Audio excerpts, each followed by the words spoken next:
नमस्कार साथियों। आज जो HP TET Himachal Pradesh TET का जो क्वेश्चन पेपर है वो सॉल्व करेंगे। उसमें 30 क्वेश्चन जो लैंग्वेज के आए थे हिंदी के, वो देखते हैं आज। उससे आपको आकलन का पता चल जाएगा कि आप कितने पानी में हो, और आपको प्रश्नों की प्रकृति का भी पता चल जाएगा कि किस प्रकृति के क्वेश्चन पेपर में आते हैं। तो ये जो 61 से पहले शुरू होता है भाग, सेक्शन 3 में शुरू होती है लैंग्वेज। तो इसमें सबसे पहले ये गद्यांश दिया हुआ है, इसको पढ़ कर के प्रश्नों के उत्तर देने हैं।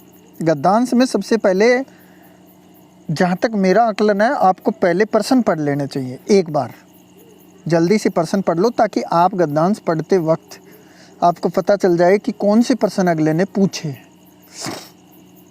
फिर दोबारा प्रश्न पढ़ करके उनके उत्तर आप आराम से दे सकते हो। तो इसके लिए ये जैसे दिया, गद्यांश में रेखांकित शब्द से ऐसे व्यक्ति से है, यानी रेखांकित मतलब इसमें एक रेखा अंकित किया हुआ है, जैसे इसमें ये, तो इसका पता चल जाएगा अपने को।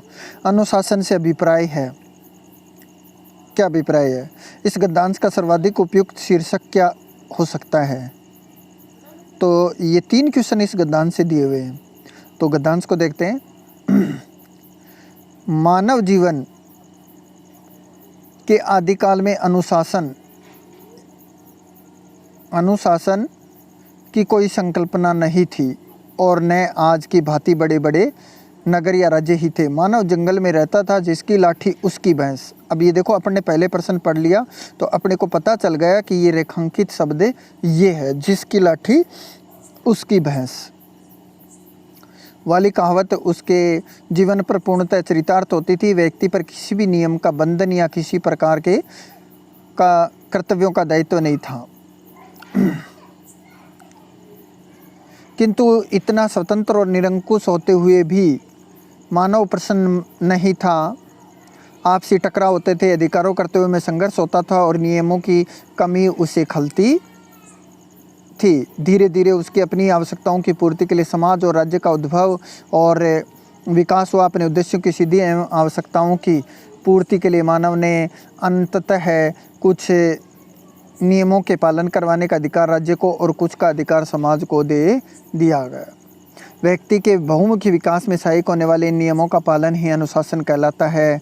अनुभव सबसे बड़ा शिक्षक होता है। समाज ने प्रारंभ में अपने अनुभवों से ही अनुशासन के इन नियमों को सिखाया, विकसित किया और सुव्यवस्थित किया है। यानी ज़्यादातर बात इसमें अनुशासन की आई है। अब देखिए, गद्यांश में रेखांकित सबसे आज से ऐसे व्यक्ति से है, जिसकी लाठी उसकी भैंस। मतलब क्या हुआ? जो किसी व्यवस्था को न माने, जिसका व्यवहार कुछ जैसा न हो। तो मतलब ये तो है ही नहीं, कुछ जैसा न हो। जो अहम भावना से ग्रस्त हो, अहम घमंड, तो लाठी में और घमंड में कोई ज़्यादा संबंध नहीं है।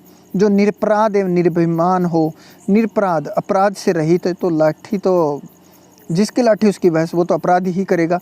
तो ये ए वाला सही है इसमें, जो किसी व्यवस्था को न माने, मतलब शक्ति ही जिसका सब कुछ है, शक्तिशाली की जीत होती है, जिसमें वो किसी व्यवस्था को नहीं मानता है। इसीलिए ये ए वाला क्वेश्चन इसमें सही है। अगला क्वेश्चन देखिए, अनुशासन से अभिप्राय है। अब इसमें बार बार आया है अनुशासन, कि शासन द्वारा निर्धारित नियमों की पहचान और परख। आप ज़्यादातर तो इन प्रश्नों के उत्तर इनमें ही छुपे होते हैं, आपको गद्यांश पढ़ने की ज़रूरत नहीं है। ये तो नहीं हो सकता है। दूसरा, व्यक्ति द्वारा अपने बहुमुखी विकास के लिए बनाए गए सामाजिक नियमों का पालन। तीसरा है प्रजा पर शासक का पूर्ण रूप से नियंत्रण, जिससे राजव्यवस्था सुचारू बन सके। अब प्रजा पर शासक का पूर्ण रूप से नियंत्रण हो गया, तो वहाँ अनुशासन नहीं होगा, वहाँ तो बगावत भी हो सकती है। शासित द्वारा शासक के आदेशों का समयक रूप से पालन, ये भी नहीं है। तो इसमें ये बी नंबर का सही है। व्यक्ति द्वारा अपने बहुमुखी विकास के लिए बनाए गए सामाजिक नियम, अनुशासन, यानी शासन खुद के द्वारा जिन नियमों का पालन किया जाता है ना, वो अनुशासन होता है। अब है इस गद्यांश का उचित शीर्षक। तो इसमें सबसे ज़्यादा अनुशासन की बात आई है, तो इसका बी नंबर हो जाएगा, अनुशासन की संकल्पना। अब देखिए आपका जो अगला प्रश्न है वो है व्यक्ति शब्द की सही वर्तनी कौन सी है। वर्तनी उच्चारण जब अपन करते व्यक्ति शब्द दिया इसने और इसकी वर्तनी पूछी है, यानी मूल शब्द व्यक्ति है और इसमें इसने प्रत्यय जोड़ दिया है, तो इस कौन सा प्रत्यय। अब ये देखो व्यक्तिक व्यक्तिक व्यक्तिक और व्यक्तिक सारे एक जैसे से कुछ उच्चारण है, यानी इसमें व्यक्ति शब्द में एक प्रत्यय जोड़ा है इसने। कौन सा प्रत्यय जोड़ा है, एक प्रत्यय। अभी इसका एक नियम होता है, जब ई या ई के पश्चात में ई एक प्रत्यय जुड़ता है तो वो किस में परिवर्तित हो जाता है, यानी मूल शब्द का जो प्रथम शब्द है वो ई होना जरूरी है। व्यक्ति का मतलब होता है वी जोड़ वी से शुरू हो रहा है ये, तो इसमें देखिए ये आई में परिवर्तित हो जाएगा। किस में परिवर्तित हो जाएगा, आई में। चलो वह, अब ये ऊपर वाले सबसे ए वाले में आई बन रहा है, वह नीचे वाले में भी आई बन रहा है, दूसरे में तो बन ही नहीं रहा है, इसका मतलब दूसरा नहीं है। लेकिन जो नीचे वाला है वह ये का, इसमें पूरा कह दे दिया इसने, इसलिए ये भी नहीं है। अब इसमें देखो आप तिक, इसमें इसने बड़ी मात्रा दे दी है, इसका मतलब ये भी नहीं है। व्यक्ति जोड़ इक, यानी इस ई से और इस ई से मिलकर आई बन रहा है, तो यहाँ तो ई रहना ही नहीं है, तो ये ए नंबर सही हो गया, इक। ये अपन पढ़ते पढ़ेंगे तब इसको पूरी तरह से समझ लेंगे। अब देखिए आगे अगला क्वेश्चन है वो सर्वाधिक सही वाक्य के लिए आया है। तो ये दो ही शब्द आते हैं, सौभाग्यवती आयुष्मती। तो ये आयुष्मती नहीं होता है, सौभाग्यवती होता है। सौभाग्यवती कन्या का विवाह होने जा रहा है।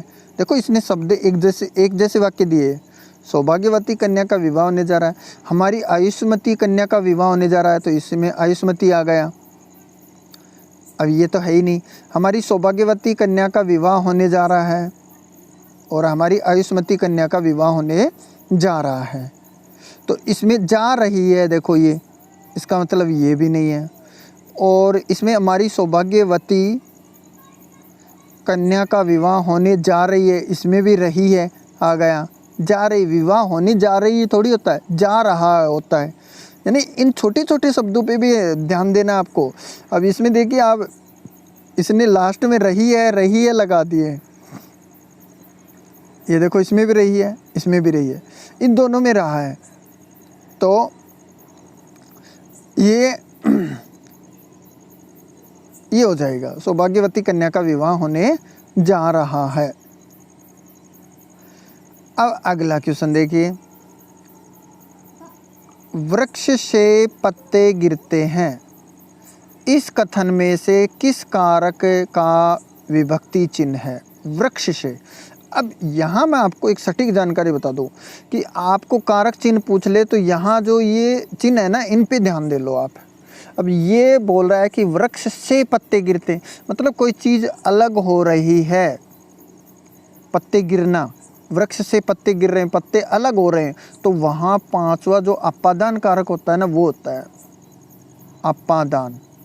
कौन सा कारक है, अपादान कारक, ये है इसमें अपादान कारक। यानी विभक्ति चिन्ह है वो उसी से कारक का पता चलेगा, और इसमें वृक्ष से पत्ते गिरते हैं, तो पत्ते गिरने की जो क्रिया है वो अलग होने की क्रिया से है, अलग हो रहे हैं वो, तो अपादान कारक हो गया। इसमें ज़्यादातर यही पूछा जाता है। अब देखिए आप अपने जन्मदिवस के अवसर पर अपने मित्र को किस प्रकार का पत्र लिखेंगे। तो इसमें देखिए 4 ऑप्शन है, पहला है आमंत्रण पत्र, दूसरा है निमंत्रण पत्र, और तीसरा बधाई पत्र और निवेदन पत्र। अब ये पूछ रहा है कि आप अपने जन्मदिवस के अवसर पर अपने मित्र को किस प्रकार का पत्र लिखेंगे। अब आपका ही जन्मदिन है तो आप बधाई पत्र तो लिख नहीं सकते, निवेदन पत्र भी नहीं लिख सकते, ठीक है, तो 2 तो गलत हो गए। अब तीसरा देखिए, आमंत्रण पत्र और निमंत्रण। आमंत्रण और निमंत्रण में क्या अंतर होता है। आमंत्रण का मतलब जिसको आमंत्रित किया जाता है, जब आमंत्रण दिया जाता है तो वहाँ भोजन नहीं होता है। क्या नहीं होता है? भोजन नहीं होता है। यानी आप किसी को आमंत्रण, यानी शादी विवाह का कार्ड देते तो आमंत्रण नहीं होता, वो निमंत्रण होता है। अब जैसे कोई सभा है और उसमें कोई जो एंकर है वो किसी को भाषण देने के बुलाता है तो वो निमंत्रण नहीं करता, उसको निमंत्रित नहीं करता, वो उसको आमंत्रण देता है। तो जहाँ भोजन की शर्त लागू नहीं होती है वहाँ आमंत्रण होता है, यानी भोजन नहीं किया। और जहाँ भोजन भी हो, पार्टी हो, वहाँ निमंत्रण होता है। जिसमें खाना हो, भोजन की शर्त लागू हो, वहाँ निमंत्रण होता है। मुख्यतः ये ध्यान में रखना है। तो इसमें आप निमंत्रण दोगे क्योंकि जन्मदिवस है तो उसको खाना तो खिलाओगे, तो ये इसमें ध्यान में रखना है। यानी कभी भी आपने ये नहीं सुना होगा कि मंच के ऊपर कोई किसी को भाषण देने के लिए बुलाता है तो वो ये कहता है कि मैं इसको निमंत्रण दे रहा हूँ। नहीं, मैं इनको आमंत्रित कर रहा हूँ, आमंत्रण देगा वो। तो मंच वाला तो आमंत्रण होगा, लेकिन ये जन्म दिवस के अवसर पर आप बुला रहे हो मित्र को तो ये निमंत्रण होगा। अगला प्रश्न है, उसकी बुद्धि के आगे सब नतमस्तक हैं। अब इसमें एक रेखांकित शब्द दिया है इसने, आगे। अब के आगे उपयुक्त वाक्य में रेखांकित पद व्याकरण की दृष्टि से क्या है? अब ये जो है ये क्या है? ये अव्यय है। क्या है ये? अव्यय है। अब अव्यय भी कई प्रकार के होते हैं, उनमें कौन सा है? देखो, ये संबंध बोधक है, यानी इसका और इसके साथ में संबंध बता रहा है।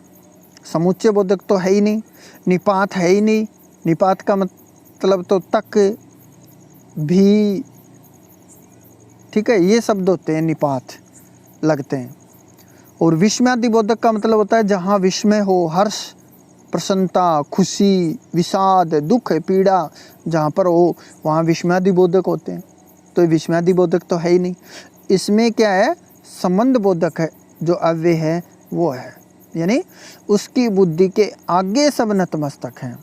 मेरे घर के सामने स्कूल है, उसके घर के आगे मंदिर है। तो ये सब संबंध बोधक अव्यय में आते हैं। अब देखो व्याकुल। अब यहाँ पर आपको देखना है संधि विच्छेद का, ये बहुत ही सीधा है। अगर बीच में ये आया हो और उससे पहले आगे ये आया हो और उससे पहले कोई आधा हो तो आधे को पूरा कर दो और उसके ऊपर ई या ई की मात्रा लगा दो, बड़ी या छोटी जो भी है। तो ये वी जोड़ और ये में जो भी स्वर है वो लगा दो। आकुल शब्द नहीं होता, आकुल शब्द होता है, अकुल कोई शब्द नहीं होता। वी जोड़ आकुल शब्द को बिठा करके देख लो, वी जोड़ आकुल, यानी अकुल तो कोई शब्द नहीं होता है। और वैसे भी या दिया हुआ है व्या, तो इसमें आ स्वर है। वी जोड़ आकुल। अब ये देखते हैं, आप देखिए इसमें भी वी नहीं है, इसका मतलब ये गलत है। इसमें भी वी नहीं है, इसका मतलब ये भी गलत है। अब नीचे वाले चौथे शब्द में वी या दिया हुआ है, इसका मतलब ये गलत है। अब इसमें ही वी दिया हुआ, वी जोड़ आकुल, इसका मतलब ये बी वाला सही है। ये यण संधि है। अब आगे देखिए, निम्नलिखित में से कौन सा वाक्य शुद्ध है? बहुत ही सरल और अच्छा प्रश्न है। शत्रुओं ने हथियार रख दिए। हथियार कभी भी रखे नहीं जाते। चलो, शत्रुओं ने हथियार फेंक दिए, फेंके भी नहीं जाते। शत्रुओं ने हथियार तोड़ दिए, तोड़े भी। ये तो मुहावरा है सीधा सा, आपको पता है। अब इसमें एक में दिया हुआ है शत्रुओं ने हथियार डाल दिए, बस यही सही है। शत्रुओं ने हथियार डाल दिए, बस इसको थोड़ा सा पढ़ना है। 30 के 30 क्वेश्चन सही हो सकते हैं बस आपको। अब नीचे लिखे वाक्य में खाली स्थान में कौन सा शब्द है? बहुत ही सरल प्रश्न है। हठी दुर्योधन को सभी ने समझाया लेकिन वह अपनी जिद पर अड़ा रहा। ये देखिए, हठी दुर्योधन को सभी ने समझाया परंतु वह अपनी जिद पर अड़ा रहा। यानी इसके अंदर एक समुच्चय बोधक अव्यय का प्रयोग होगा और वो इसमें आया कहाँ पर है वो देख लो। अर्थात तो आ ही नहीं सकता। हठी दुर्योधन को सभी ने समझाया, अर्थात वह जिद पर अड़ा रहा, नहीं ये नहीं है। ताकि वह जिद पर अड़ा रहा, ये भी नहीं है। अब देखिए, मानो ये भी नहीं है, परंतु वह अपनी जिद पर अड़ा रहा। बस इस शब्द को बिठा करके देख लो, वैसे भी पता नहीं है तो। अब ये देखिए, श्री सोहनलाल वरिष्ठ हिंदी अधिकारी हैं। वरिष्ठ, उक्त वाक्य में रेखांकित शब्द का विपरीत अर्थ मतलब विलोम शब्द पूछा है। विपरीत अर्थ का मतलब विलोम शब्द, ये देखो विपरीत अर्थ, विलोम शब्द पूछा है सीधा सीधा। वरिष्ठ, वरिष्ठ का विलोम शब्द कनिष्ठ हो जाएगा, कनिष्ठ।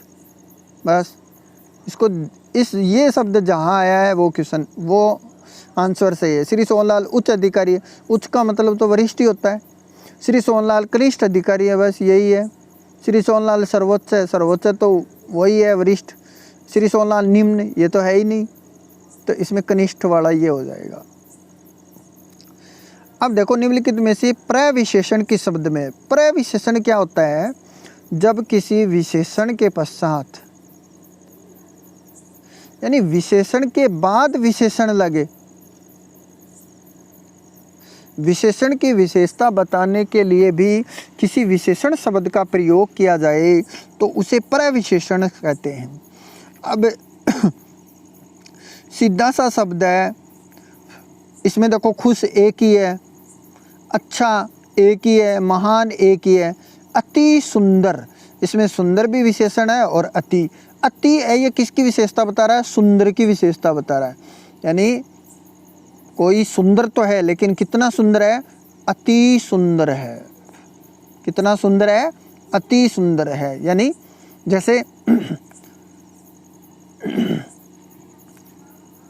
काला घोड़ा, अब काला है ये विशेषण है, और अति काला, बहुत काला, कम काला, ये सभी परविशेषण है। ये सभी क्या है? परविशेषण है। यानी विशेषण से पहले लग करके विशेषण की विशेषता बताते हैं, वो परविशेषण कहलाते हैं। अगला क्वेश्चन देखिए, सुंदर शब्द के लिए उपयुक्त भाववाचक संज्ञा क्या है? देखो, सुंदर शब्द से पहले ये वो शब्द बहुत बार आ चुका है, सुंदर। सुंदर क्या है?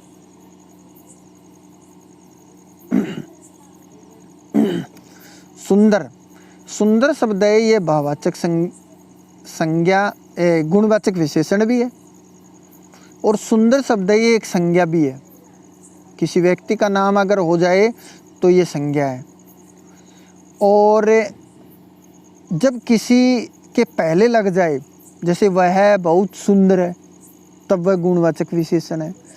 अब गुणवाचक विशेषण से इसने पूछा है कि भाववाचक संज्ञा, अब इसके अंदर कोई प्रत्यय भाववाचक संज्ञा का जुड़ता है। अब सुंदरतम, ये तम प्रत्यय तो भाववाचक संज्ञा का है ही नहीं, विशेषण है, विशेषण की अवस्था है ये तो। अब देखिए, सौंदर्यता, सी में, अब सौंदर्य शब्द है, जब भाववाचक संज्ञा है कोई, उसमें कोई एक प्रत्यय पहले से जुड़ा हुआ तो दूसरा जुड़ ही नहीं सकता, ये शब्द ही गलत है। सुंदर, ये ऐसे है, सुंदर प्लस ये बराबर सौंदर्य, ऐसे बनेगा। अब इसमें इसने एक प्रत्यय और जोड़ दिया, सौंदर्यता, इसका मतलब ये शब्द ही गलत हो गया तो ये नहीं है। अब इसने जोड़ दिया सुंदरताई, अब सुंदर गुणवाचक विशेषण प्लस ता, ता भाववाचक संज्ञा है, भाववाचक संज्ञा का प्रत्यय है ये ता, तो ये हो जाएगा सुंदरता, सुंदरता। न की ताई, इसमें इसने आई प्रत्यय भी जोड़ दिया है, तो ये भी नहीं है, गलत है। अब देखिए, लास्ट ऑप्शन बचा सौंदर्य, यानी सुंदर प्लस ये। अब ये सौंदर्य हुआ कैसे? देखो, जब भी किसी ई या ई के पश्चात में ये या ई, इक या प्रत्यय जुड़ते हैं तो क्या परिवर्तन होता है, उसका आई बन जाता है।